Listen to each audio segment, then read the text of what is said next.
તમે જોઈ શકો છો કે સંભારો એકદમ સરસ એવો બની અને તૈયાર છે. તો છે ને એકદમ સરસ એવો. ચોક્કસથી તમે એકવાર આ રીતે ટ્રાય કરજો.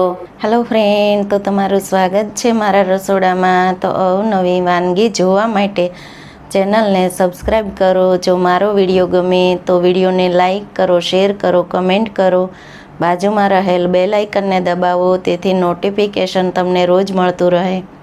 આજે હું તમારી સાથે શેર કરીશ તુરિયાના સંભારાની રેસીપી. તો ચાલો શરૂ કરીએ રેસીપી. સંભારો બનાવવા માટે મેં 300 ગ્રામનું તુરિયું લીધેલું છે.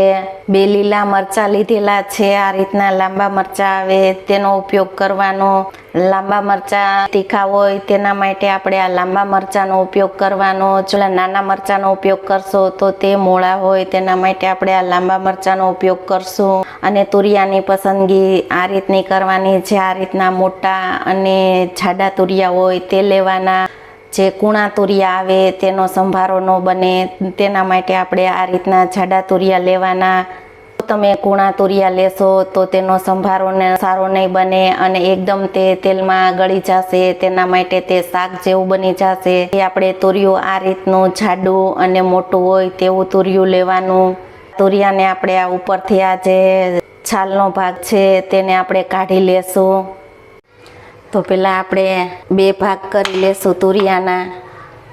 તો આપણે ઉપરથી આ રીતની છાલ કાઢી લેશું.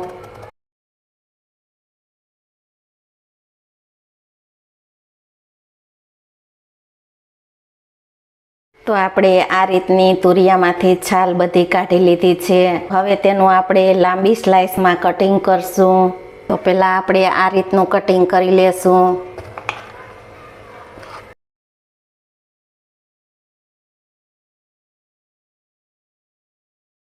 સંભારા માટે આપણે આ રીતની પતલી અને આટલી લાંબી સ્લાઇસ રાખવાની, જેથી કરીને આપણો સંભારો એકદમ સારો એવો બને. તો આપણે બધું જ કટિંગ આ રીતનું કરી લીધું છે. તો તેમાં આપણે મરચાંનું પણ કટિંગ કરી લેશું. આપણે મરચાંનું પણ આ રીતનું લાંબુ જ કટિંગ કરેલું છે. તો સંભારાનો વઘાર કરી લેશું. જો આ રીતનો પેનમાં સંભારો બનાવશો તો સંભારો એકદમ ટેસ્ટી એવો અને સ્વાદિષ્ટ સંભારો બનશે. તો આપણે 2 થી 3 ચમચી તેલનો ઉપયોગ કરશું, જેથી સંભારામાં તેલનું પ્રમાણ ઓછું હોય તેના માટે. તેલ ગરમ થઈ ગયું છે તો અડધી ચમચી રાઈને એડ કરી દેશું. તો આપણે રાઈનો જ ઉપયોગ કરશું, જીરાનો ઉપયોગ નથી કરવાનો. ચપટી હિંગ એડ કરશું. તો પહેલાં આપણે આ તુરિયા છે તેને આપણે એડ કરી દેશું. તેને આપણે તેલમાં સારી રીતે 2 થી 3 મિનિટ પહેલાં સતળાવા દેશું. ત્યાર પછી તેમાં આપણે મરચાંને એડ કરશું. 3 મિનિટ જેવું થઈ ગયું છે તો આપણે મરચાંને એડ કરી દેશું. મરચાંને આપણે છેલ્લે એડ કરવાના. જો પહેલાં મરચાંને એડ કરશો તો મરચાં તેલમાં સાવ તળાઈ જશે અને પોચા પડી જશે. અડધી ચમચી શેકેલ મેથીનો પાવડર એડ કરશું. એક નાની અડધી ચમચી જેટલો હળદર પાવડર, સ્વાદ પ્રમાણે મીઠું, અડધા લીંબુનો રસ એડ કરશું. તો આપણે સારી રીતે મિક્સ કરી લેશું. 1 ચપટી જેટલી ખાંડ એડ કરશું.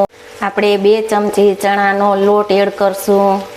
તો લોટને આપણે સારી રીતે મિક્સ કરી લેશું અને 2 થી 3 મિનિટ તેને આપણે ચડવા દેશું. તો 2 મિનિટ આપણે સંભારાને ઢાંકી દેશું, તેથી લોટ એકદમ સારો એવો બફાઈ જાય. 2 મિનિટ થઈ ગઈ છે તો આપણે સંભારાને હવે ચેક કરી લેશું. તો સંભારો એકદમ સારો એવો આપણો ચડી ગયો છે. તમે જુઓ છો એકદમ સરસ કોરો એવો થઈ ગયો છે. તો સંભારો હંમેશા કોરો જ હોય છે અને તેને આપણે બહુ વધારે ચડવા પણ નહીં દેવાનો. જો વધારે ચડવા દેશો તો શાક બની જશે. જુઓ છો કે સંભારો સારો એવો આપણો ચડી ગયો છે. તો હવે આપણે ગેસને બંધ કરી અને સંભારાને સર્વ કરી લેશું.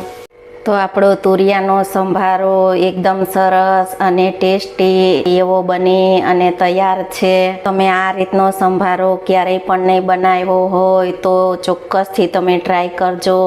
જો તમને સંભારાની રેસીપી ગમે તો વિડીયોને લાઈક કરો, શેર કરો, કમેન્ટ કરો અને બાજુમાં રહેલ બેલ આઇકન દબાવો, તેથી નોટિફિકેશન તમને રોજ મળતું રહે.